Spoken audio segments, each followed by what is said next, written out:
पापा, बोलो बेटा। मार्केट में रूमर है कि चांदी 10 लाख पहुंच जाएगी। पर कैसे पहुंच जाएगी? बेटे मैं बाय या सेल प्रिडिक्ट नहीं कर रहा, बल्कि तुमको सच्चाई से रूबरू करवा रहा हूँ। जैसे बिल्ली को देखकर कबूतर अपनी आंखें बंद करके समझता है कि बिल्ली उसको नहीं देख रही, वैसे ही आज का शॉर्टर बिल्ली नहीं देख रहा।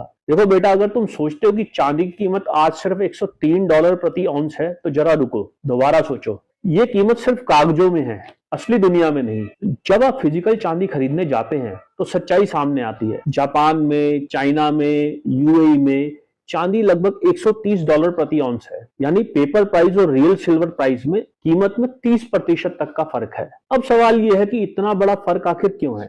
बेटे हमारा एमसीएक्स भी कॉमेक्स को फॉलो करता है। एमसीएक्स पर भी 40,000 का प्रीमियम 22 जनवरी तक था, जो कि इंडिया के ज्वेलर्स ने मिनिस्ट्री को लेटर लिखा, उसका विरोध जताया, तो जाके वो बराबर हुआ। पर कितने रिटेल ट्रेडर्स जो ईटीएफ पर एसआईपी कर रहे थे, उनको 20% तक का लॉस हुआ, जो कि करोड़ों में जाकर बैठता है, क्योंकि 1 तारीख से लेके 20 तारीख तक सबकी एसआईपी ईटीएफ में चली जाती है, जो 20% ज्यादा एनआईवी पर खरीदी गई। ये बात फिर कभी। अभी सिल्वर की चाल पर बात करते हैं। हाँ, तो एक नॉर्मल और फेयर मार्केट में अगर ऐसा फर्क होता है तो आर्बिट्राज के जरिए कीमतें जल्दी बराबर हो जाती है, लेकिन यहाँ ऐसा नहीं हो रहा, खासकर कॉमेक्स पर। वजह साफ है, बड़े बुलियन बैंक्स चांदी पर भारी शॉर्ट पोजीशन लेकर बैठे हैं। मतलब उन्होंने ऐसी डील्स कर रखी हैं जिसमें चांदी की कीमत बढ़ी तो उनको बहुत बड़ा नुकसान होगा। अब सोचो जरा, अगर चांदी की कीमत फिजिकल मार्केट के हिसाब से 130 या $150 तक चली जाए तो इन बैंकों को अरबों डॉलर का नुकसान होगा। बेटा उनका बैलेंस शीट हिल जाएगा, उनके टियर 1 कैपिटल रेशियो टूट सकते हैं। इसलिए अब ये बैंक चांदी की ट्रेडिंग नहीं कर रहे, बल्कि अपनी जान बचाने की कोशिश कर रहे हैं। बेटा इधर आम लोग और बड़े निवेशक फिजिकल चांदी निकाल रहे हैं, खरीद रहे हैं, जमा कर रहे हैं। उधर बैंक और ज्यादा पेपर कॉन्ट्रैक्ट छाप रहे हैं। गुड मनी फिजिकल चांदी को जमा कर रही है और बैड मनी